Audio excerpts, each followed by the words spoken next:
There's one thing that I look forward to receiving.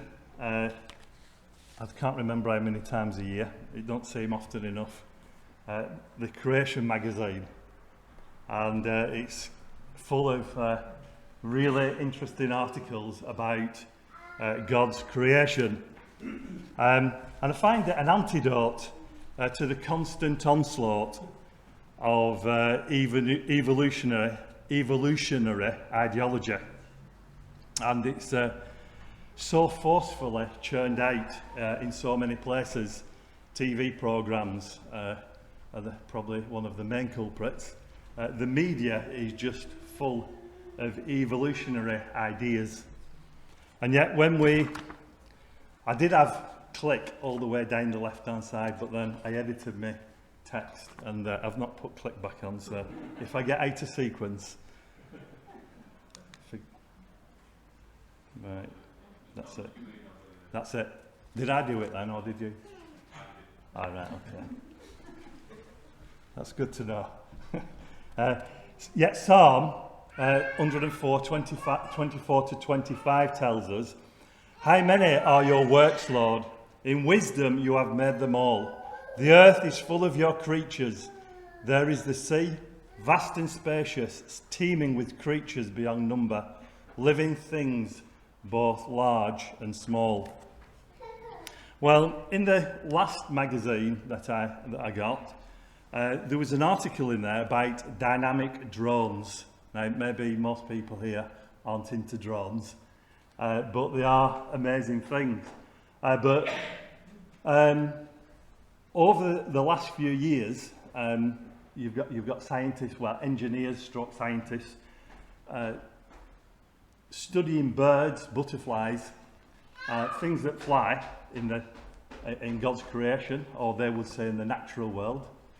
And what they're doing, they're mimicking the structure of birds, the structure of butterflies, the way that they move their wings in order to improve drones. Of course, they think that they've got some revolutionary designs, but obviously they're just copying what God already designed and created. A couple of years ago in the magazine, there was an article also related to drones about how scientists had started to copy the designs from flying squids, which enabled them drones to operate in water, both in water and out of water. There's lots of these examples in nature. A very simple one is Velcro. We probably have all used Velcro, and yet it was designed from somebody observing the bear that you come back from walks and it's stuck all over your clothing, and it's most annoying. But when it's on Velcro, it's extremely useful. It's just a simple hoop and loop fastener. It was actually a Swiss engineer that designed that back in, I think, about 1950.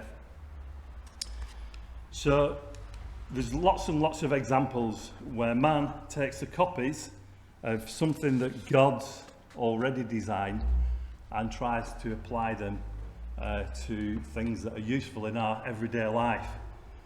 We'll just look at one more, and it's the woodpecker. I don't know whether you know, but the deceleration experienced from a woodpecker is 10 times that's experienced in a serious car crash. So a serious car crash, that's really deadly, but it's actually 10 times greater deceleration. And it pecks that tree 22 times every second. And without the structure that God had designed to protect the woodpecker's head, his brain, it would be lying on the forest floor with concussion. And the structure that God designed was the bird's got an elastic or semi-elastic beak. It's got a spongy bone. It's got energy absorbing material behind the skull and a mechanism using spinal fluid, and all these things work together to make a sophisticated shock absorber. And scientists and I looking at that design and trying to copy some of those things to improve shock absorbers where they need really specialist shock absorbers.